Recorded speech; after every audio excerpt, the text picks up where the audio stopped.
bienvenue. Bonjour à tous. Après un séjour au Japon puis en Russie, le président de la République, Alassane Ouattara, a regagné Abidjan hier dimanche en fin d'après-midi. Le chef de l'État ivoirien a été accueilli à sa descente d'avion par le vice-président de la République de Côte d'Ivoire, Daniel Kablan-Duncan, le Premier ministre Amadou Gon Coulibaly et plusieurs membres du gouvernement. Rappelons que le président de la République, Alassane Ouattara, a assisté à la cérémonie d'intronisation de l'empereur nippon Naruhito, puis au sommet de Sochi 2019. Toujours en images, fin de la visite de travail du Premier ministre Amadou Gon Coulibaly dans la région du Tonki. Le chef du gouvernement ivoirien a animé un meeting de clôture dans la ville de Danané. Amadou Gon Coulibaly a annoncé le démarrage de plusieurs travaux en vue d'améliorer les conditions de vie des populations du Tonki.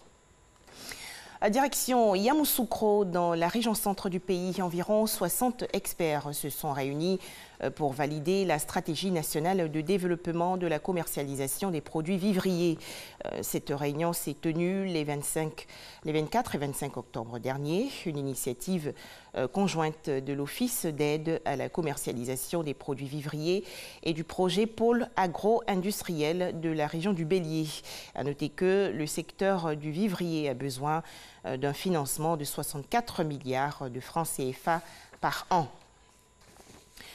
La journée mondiale de la mer est célébrée aujourd'hui, lundi 28 octobre 2019. Cet événement a été institué par l'Organisation mondiale internationale sous l'égide des Nations Unies. Il s'agit de montrer l'importance de la mer dans le développement des économies. On en parle dans ce reportage de Nadia Edja et Cheikh Koné. C'est sous le thème « L'autonomisation des femmes dans la communauté maritime » que se tient la Journée mondiale de la mer pour cette année 2019. Pour la Côte d'Ivoire, il s'agit de sensibiliser sur l'égalité des genres et encourager les femmes, dès leur jeune âge, à avoir la passion des métiers de la mer et la volonté de surmonter les préjugés sur leur capacité à occuper des postes que la tradition, beaucoup plus que la raison, a dévolu aux hommes.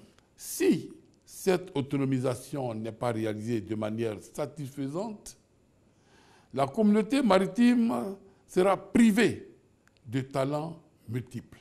Un appel fort quand on sait l'importance de la mer pour l'économie ivoirienne. L'économie de notre pays est fortement tributaire des transports maritimes, vecteur principal de son commerce extérieur. Par ailleurs, la desserte de nos ports par des navires en provenance et à destination du monde entier entraîne le développement de toute une série d'activités, crée ainsi des opportunités d'emploi. En effet, plus de 90% des échanges commerciaux se font par voie d'eau. Cette journée mondiale a été instituée pour souligner l'importance de la mer. Elle est le lieu d'interpeller les États pour renforcer la sécurité et la sûreté maritime et protéger l'environnement marin. Au Mozambique, l'élection de Felipe Nyusi, confirmée pour un nouveau mandat de 5 ans.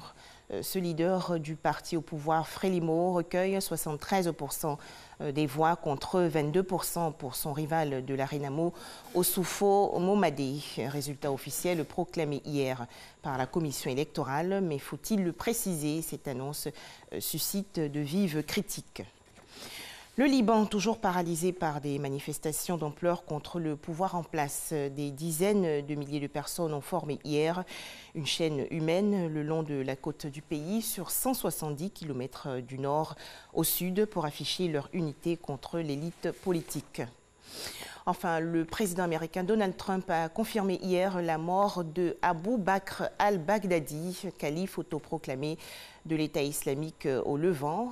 Al-Baghdadi a été tué au cours d'une opération commando en Syrie. En 2014, il avait appelé tous les musulmans à lui prêter allégeance comme successeur du prophète Mahomet. Voilà, et c'est la fin de ces 5 minutes d'information. 13h, le journal.